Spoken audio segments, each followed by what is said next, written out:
Pernah nggak sih kalian lihat atau bahkan mengalami sendiri kasus pembeli yang menolak membayar barang saat sistem COD, padahal barangnya sudah sampai di tangan? Sekilas mungkin terlihat sepele, ada yang berpikir, kan belum dibayar, jadi bebas mau diambil atau tidak. Tapi apakah benar seperti itu menurut hukum? Nah, di video ini kita akan membahas secara singkat tapi jelas apakah menolak bayar COD itu melanggar hukum. Teman-teman, dalam hukum Indonesia, transaksi jual beli termasuk dilakukan secara online, tetap dianggap sebagai perjanjian yang sah.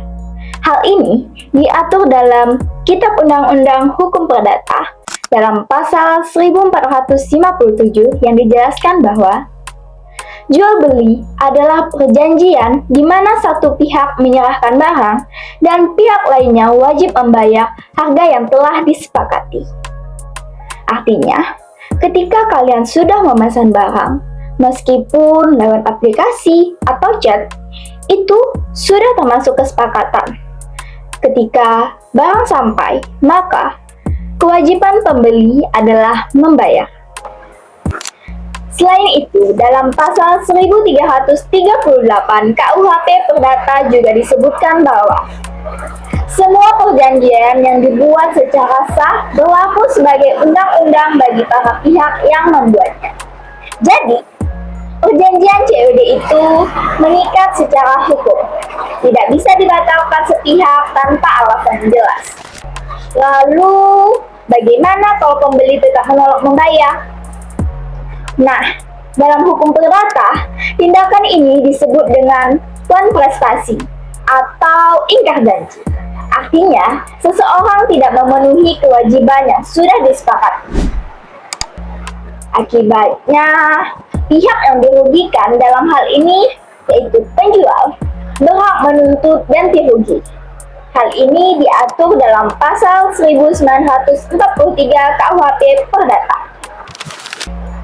Tidak hanya itu, dalam Undang-Undang Nomor 8 Tahun 1999, tepatnya pasal 5, disebutkan bahwa konsumen wajib beretikat baik dalam melakukan transaksi, membayar sesuai dengan kesepakatan.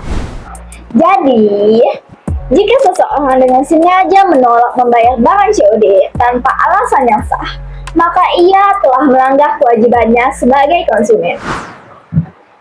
Namun, perlu dipahami juga ya teman-teman, tidak semua menolak COD itu salah. Kalau barang yang datang tidak sesuai dengan pesanan, rusak, atau berbeda dari deskripsi, maka pembeli berhak menolak. Itu dilindungi oleh hukum sebagai bagian dari hak konsumen.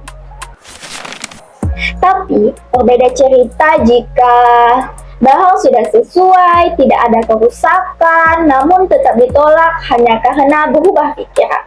Nah, ini yang bisa menjadi masalah hukum. Bahkan, dalam kondisi tertentu, jika dari awal sudah ada niat untuk tidak membayar, misalnya hanya iseng memesan, maka tindakan tersebut bisa mengarah ke penipuan dalam transaksi elektronik yang diatur dalam Undang-Undang Nomor 11 Tahun 2008. Teman-teman, dari penjelasan ini, kita bisa belajar bahwa sistem COD bukan berarti boleh coba-coba.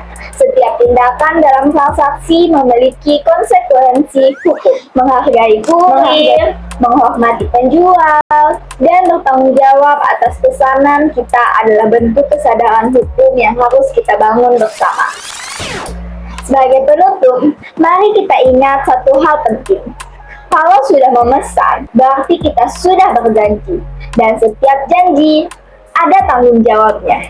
Jadilah konsumen yang cerdas, jujur, dan bertanggung jawab.